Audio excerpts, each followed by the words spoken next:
Кыямат саатынын 5-белгиси. Мусулмандардын байлыгынын көбөйүшү.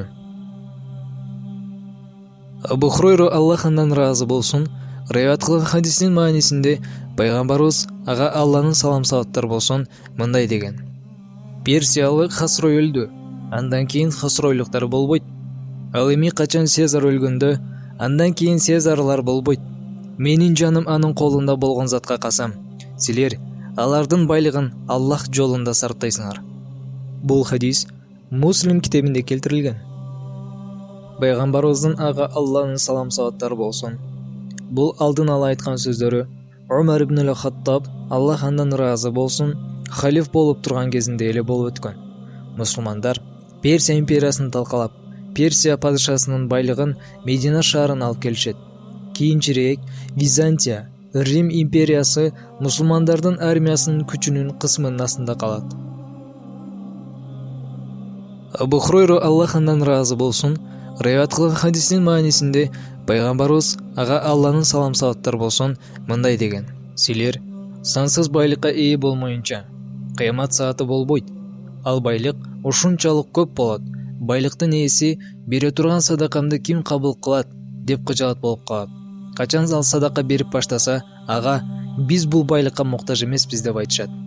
Бул хадис Аль-Бухари жана Муслим китептеринде келтирилген.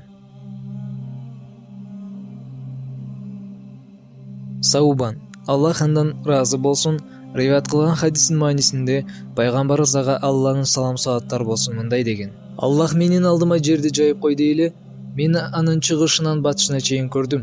Чындыгында менин үммөтүм мага көрсөтүлгөн жерлердин баарына эйлик кылышат.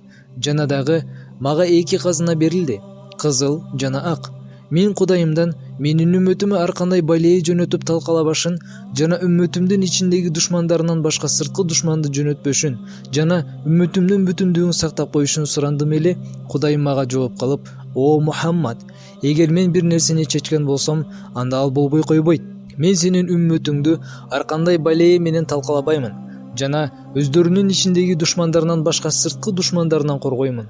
Ал тургай, коңшу калкынын баары сенин үммөтүңө каршы чыкса да, сенин үммөтүң өзүнүн бүтүндүгүн сактайт, бирок бир гана бирин-бирин кыйратып туткунга алган күнгө чейин. Бул хадисти Муслим китебинде келтирилген. 2889 хадис.